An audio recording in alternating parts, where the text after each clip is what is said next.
As security researchers, when we find a serious flaw, our number one goal is to get it fixed before it gets exploited out in the wild. It really is a race against time. Today, we're going to walk you through one of those cases, a really critical vulnerability we uncovered, and the whole coordinated effort that went into protecting users. So, how can one little line of text cause so much chaos? Well, it all starts with something called a host header. You can think of it like the mailing address you put on an envelope. It tells a web server, which is like a giant apartment building, exactly which website or which apartment you're trying to visit. But what happens when someone writes a fake, malicious address on that envelope?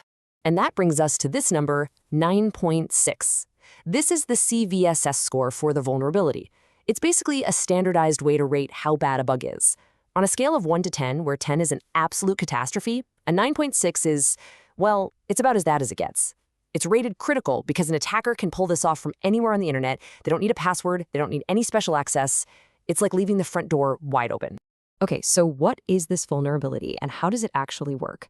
Let's get into the mechanics behind that scary 9.6 score. Think of the web server as a busy mailroom clerk. Their job is to check the to address on every single package to make sure it's going to the right place. Well, in this case, the server was basically just accepting any package that showed up, even if the address was total garbage, or even worse, pointing to an attacker's own mailbox. This simple failure to check the host header, that address label, is the absolute core of the problem. And this really gets to the heart of it. This isn't some brand new, super complex type of bug. It's what we call CWE 20, improper input validation. And honestly, this is one of the oldest and most fundamental mistakes in all of programming. The server just blindly trusted the input it was given, it didn't ask any questions, and that's precisely where everything went wrong. And check this out. This slide shows you the problem in action. On the left, you've got a normal, totally valid header. It's just telling the server, hey, I want to go to app.company.com. Simple. But on the right, you see a malicious header where an attacker has smuggled in their own domain. The server should have seen that and immediately rejected it, but it didn't. Instead, it basically said, sure, sounds good, come on in. Now, the crucial point here is that this isn't some obscure, little-known library. Undertow is a core, foundational piece of major enterprise Java platforms from Red Hat that are used by massive companies all over the globe. So the potential blast radius for this one single flaw, it's just enormous. So let's talk about how this theoretical flaw turns into actual damaging attacks. A validation bug like this isn't just a boring line in a security report. It has some severe, real-world consequences. First up is something called web cache poisoning. By sending one of these malicious requests, an attacker could trick a server's cache into storing a bad page. Then, every single legitimate user who comes along and asks for that same page, they get served the attacker's malicious content instead of the real deal. Second, there's a really nasty attack called server-side request forgery, or SSRF. This is where an attacker basically tricks the vulnerable server into making web requests for them, but on the inside of the secure network. It turns the server into an unwilling accomplice, an insider threat, letting attackers bypass firewalls and hit sensitive internal systems that should be completely untouchable. And this might be the most critical one: session hijacking. An attacker could craft a link, maybe for a password reset, that looks perfectly legitimate.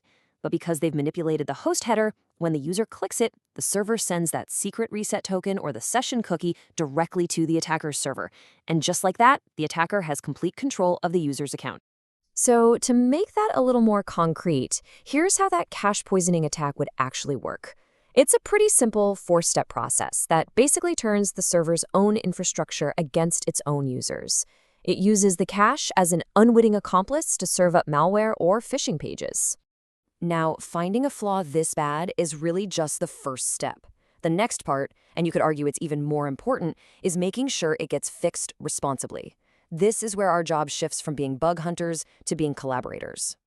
And this gets to the core principle of what we call coordinated vulnerability disclosure, or CVD.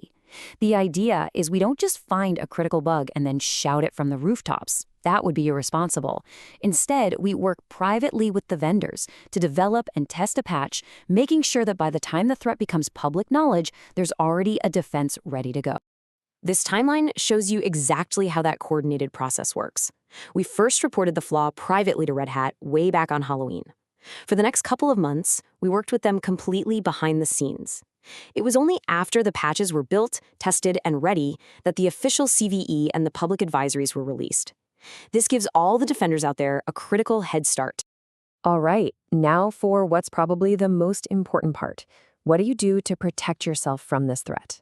The official fix, which was developed by the Undertow project maintainers, is actually pretty simple and effective. They basically added a new security checkpoint, a dedicated guard at the front gate whose only job is to inspect the host header. It checks for all the tricks we know about, multiple headers, weird characters, you name it.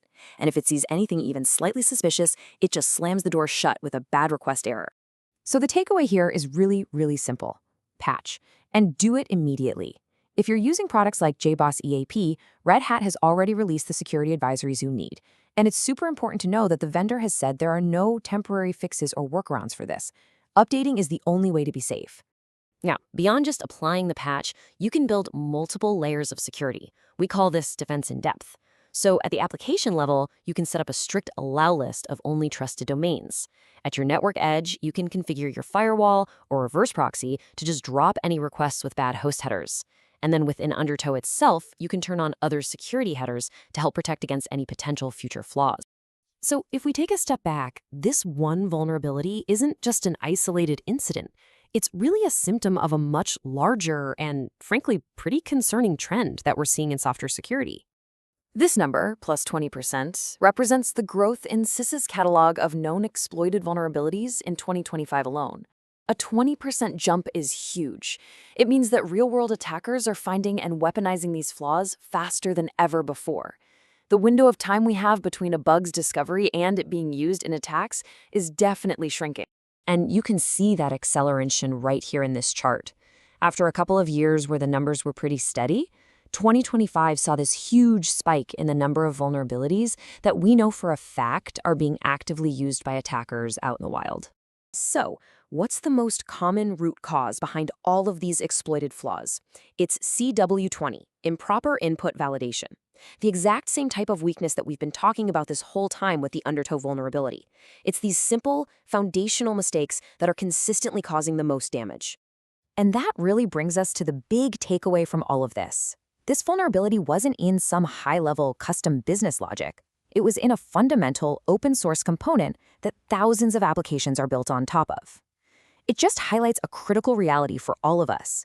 We have to secure not only our own code, but the very building blocks that everything else rests on.